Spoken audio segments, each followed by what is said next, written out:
Miss Brenda Wall, you are next, ma'am. Hey, good morning. I apologize for not being on camera, but it's 7 a.m. here on the West Coast. I got home late last night.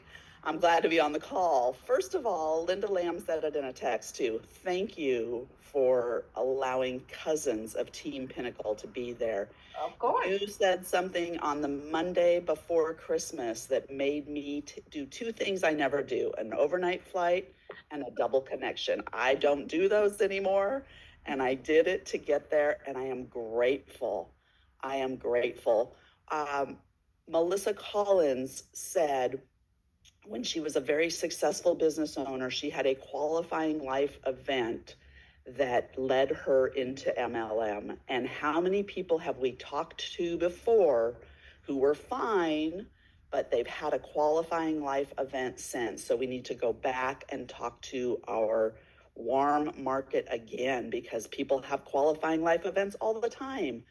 And then the consistency of the social media. I've tried that before. Well, I didn't try it long enough, consistently enough. And I'll tell you, I'm on fire. I talk to more people. I've been in this company for 23 years. I talk to every server, every, my Lyft driver. We were talking on the way back, and he said, "Oh, are you part of that Shield thing?" And I said, "Yes, I am." And we just mostly talked about everything else, my honeymoon to Europe and his time in the service. And at the end, I said, "Well, certainly that person that told you about that, what we were here for, sent you a video, right?" And he said, "No."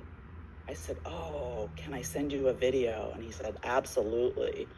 So family, I'm on fire. I had a conversation with David Guidreau on Friday night that is going to flip my business. It's kind of a personal thing with how we do things.